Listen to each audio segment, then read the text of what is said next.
xaalka magaalada Baydhabo ayaa wali qasan waxaana marka ka sii dambaysa soo baxaya warar kala duwan villa Soomaaliya oo laba musharax miiska soo saartay iyo xubno lagu amray inay Muqdisho ku soo laabtaan iyo caro xoogan oo ka dhalatay amar ka soo baxay madaxweyne Xasan Sheekh Maxamuud ayaan halkan idinkugu soo gudbin doonaa saaxiibayaal soo dhawaada wararkaas iyo kuwa kale ayaan halkan idinkugu haynaa halkan waa nabad aniguna waxaan Cumar Guux hadii aad janalka ku cusubtahay nagu soo biir oo subscribe dhaho qaybta hoose ee faaladana aragtidiina nagula wadaaga sidoo kalena saaxiibadina la sii wadaaga muuqaalkan meel dheer nala gaarsiiya mar kale soo dhawaada saaxiibayaal aynu ku bilowno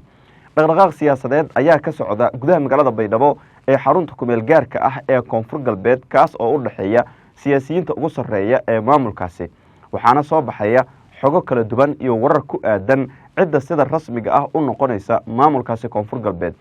villa Soomaaliya ayaa laba xubnood miiska soo saartay kuwaas oo hadda ah dadka ugu horeeya ee laga cabsi qabo in ay hoggaanka u qabtaan Koonfur Galbeed mid kamid ah xubnahaas waxaa si weyn loogu eedeynayaa in uu kala geeyay shacabka Koonfur Galbeed iyo guud ahaanba inuu kaalin weyn ku lahaa in meesha laga saaro nidaamkii hore ee halkaasi ka jiray ee uu hogaaminayay madaxweyne Cabdicaziz Xasan Maxamed Laftagareen waxaana wararka aan helayno ay sheegayaan in villa Soomaaliya labada xubnood ee ay wadato ay kala yihiin Sheekh Aadan Maxamed Nuur Madoobe gudoomiyaha golaha shacabka ee baarlamaanka Jamhuuriyadda Federaalka Soomaaliya oo dhowr mar laga celiyay magaalada Baydhabo intii halkaasi uu joogay nidaamka madaxweyne Laftagareen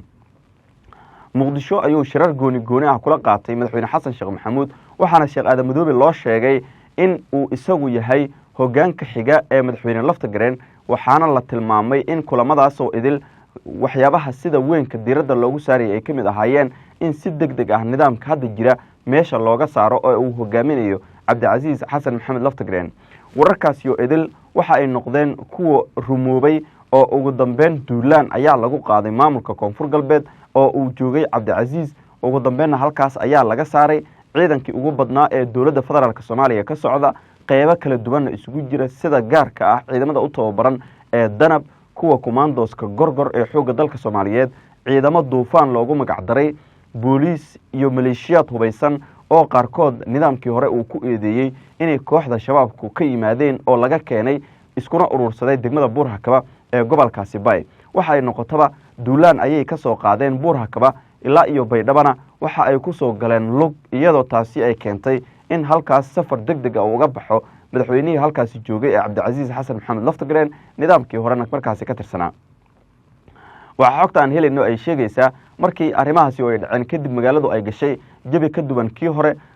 qalalaasi ayaa dhacay oo biliqo dukaamada qaar loo geystay guryaha qaarkood isla sidaasi oo kale xarumo dawladeed oo halkaasi ku yilay ayaa iyagana la tilmaamay in loo dhacay waxa dhammaantood ay ku soo aadeen xilli isbedel uu ku yimid gudaha magaalada Baydhabo halkaas waxaa gaaray rag saraakiil ah oo caan ah oo ugu horeeyo ama ay ugu horeeyaan maxkamadda ciidamada qalabka sida taliska ciidanka booliiska Soomaaliyeed kan militariga qaybaha kala duwan oo nabad sugidda ay ku jirto oo qaybo kamid ah saraakiisheedu ay gaareen maadaama hoggaankeeda ugu sareeya dalka uu ka maqan yahay waxaa halkaas ka dhacay kulamo kala duwan oo ay wada yeesheen wasiiradii howlgalkan hogaaminayay iyo xubnihii saraakiisha ahaa ugu dambeynna waxaa la isla qaatay in magaalada ammaankeeda sidii uu ahaa aan waxba laga bedelin taasi oo keentay in mararka qaar magaaladu ay ka dhacaan waxyaabo markaas iska yaryar oo ay kamid yihiin dhaca iyo boobka loo geysto dadka shacabka ah ee guryaha loogu galo waa sida ay hore uga dhawaajiyeen nidaamkii hore xubno ka tirsanaa oo iyagana gudaha magaalada Nairobi kula hadlay warbaahinta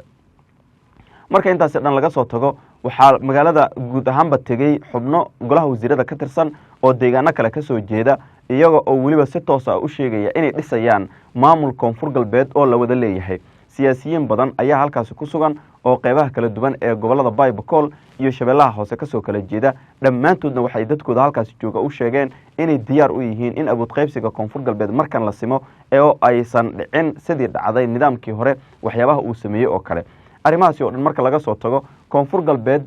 gaar ahaan siyaasiyiinteeda ayaa halkaas ku hardamaya madaxweynihii hore ee Koonfur Galbeed Shariif Sakiin sidoo kale wasiir Farkeeti oo isagana musharax ah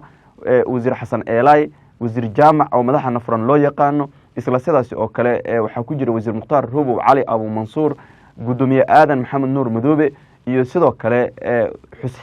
Xuseen Sheekh Maxamuud oo isagana la taliye kamid ah la taliyayaasha madaxweynaha Soomaaliya Xasan Sheekh Maxamuud xubnahan waxaa la tilmaamay dhammaantood inay u tartamayaan kursiga ugu sareeya maamulka Koonfur Galbeed ee Soomaaliya villa Soomaaliya intaani oo dhan weli qaarkood lama kulmin waxaana la warinayaa in qaarkii ay la kulantay ay ku wargelisay in iyaga ay yihiin dadka ugu horeeya ee kursigan koonfur galbeed ay la doonayso sidaas awgeedna qof walba looga baahan yahay inuu taxadiro tartankiisana adkaysto doorashana qof iyo cod ay noqon doonto oo la geli doono sidaas awgeedna shacabka koonfur galbeed iyo guud ahaanba odayaasha dhaqanka qeybo ayuu ula kulmay madaxweyne xasan sheekh maxamuud saacadii la soo dhaafay islaaminimadii xalay waxa uu la kulmay ururka haweenka ee maamulka koonfur galbeed oo uu kala hadlay arrinta la xiriirta doorashooyinkan iyo sidii kaalin weyn ay uga qaadan lahaayeen oo weliba muuqata inkastoo aan ilaa iyo hadda hanaanka doorashada cidda kaalinta ku yeelanaysa iyo guud ahaanba waxyaabaha ama habka loo mari doono aan la soo shaacin ama la soo bandhigin haddana saacadaha soo aadan guddiga doorashooyinka ayaa gaari doona oo lagu muransan yahay weliba oo baydhabo ka digi doona iyaga oo jadwalka doorashada iyo qabanqaabada doorashada ee halkaasi koonfur galbeed ka dhacaysana ee markaasi abaabulaya isla sidaasi oo kale waxaa jira in xaaladdu ay si adag tahay xubnaha qaar ee musharaxiinta ah waxaa la wariyey durba xogta aan helayno ay sheegaysaa in lagu amray inay muqdisho kusoo laabtaan oo ay fadhiyadoodii amaba ay ka kaceen ee gudaha magaalada caasimadda ee muqdisho ay yimaadaan khilaaf adag ayaa durba soo kala dhexgalay villa Soomaaliya iyo siyaasiyiinta qaar oo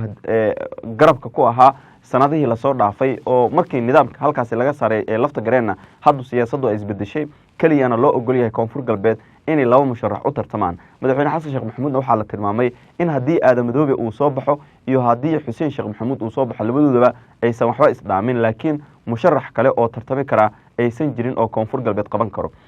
sheekh mukhtaar ruuwe cali aw mansuur iyo xubno kale ayaa la sheegay in amar ka soo baxay villa Soomaaliya lagu sheegay inay dib ugu soo laabtaan magaalada muqdisho ee caasimada dalka laakiin waxaa la warinayaa in durba diidmo ay ka muujiyeen oo ay ka hor yimaadeen mowqifkaasi oo ah in ay muqdisho yimaadaan iyaga oo weliba ah musharaxiin u taagan kursiga ugu sarreeya ee maamulka koonfur galbeed ee Soomaaliya sheekh mukhtaar ruuwe cali aw mansuur 2018 dowladii farmaajo ayaa ka soo xirtay magaalada baydhabo kadib markii la arkay awoodda shacabka ee uu halkaasi ku haysto oo weliba doorashadii uu doonayay inuu halkaasi ku galo haddii uu la tartami lahaa madaxweyne lafta gareenna uu isagu noqon lahaa madaxweynaha xiga ee koonfur galbeed kadib shariif sakiin oo halkaasi ka degay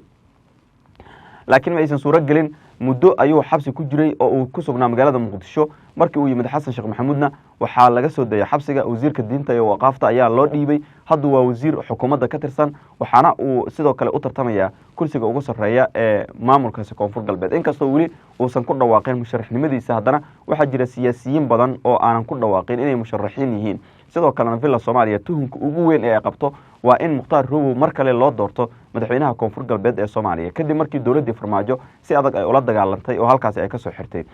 diidmadan ku aadan inay muqdisho yimaadaan iyo sidoo kale guud ahaanba xubnaha diiday iyo villa Soomaaliya qorshaha ay wado ee ay doonayso inay halkaasi kaga soo saarto wasiiradana barnaamijyadan wararkeena dambe ayaan idinkugu soo gudbin doonaa xaaladda baydhabo oo weli cakiran dhinaca amniga oo iyadana la adkeeyey laguna warinayo in amaro laga soo saaray oo ciidan halkaas ku sugan aan lagu arki karin magaalada baydhabo si gaar xilliyada habeenkii ah oo hub ku dhexsita maadaama magaaladu ay buux dhaafiyeen maleeshiya tirabel ah dadka qaarkiis ayaa la warinayaa inay cabsi xoogan soo food saartay si gaara dadka ehelka la ahaa madaxweynihii halkaasi ka tegey ee cabdicasiis xasan maxamed laftagareen oo qaarkood guryahoodii loo dhacay oo la bililqaystay halka kuwa kalena la sheegayo inay wajahayaan cabsi xoogan waxay kusoo koreen saaxiibayaal barnaamijyadan wararkeena dambe ayaad ku daawan doontaane haddii ad ilaa dhamaadkana la soo gaartay nagu soo biir saaxiibada la sii wadaag oo janalkeena subscribe saaro qaybta hoose ee faaladana aragtidiina ha ka ilaabina saaxiibayaal halkan waa nabad aniguna waxaan ahay Cumar Guux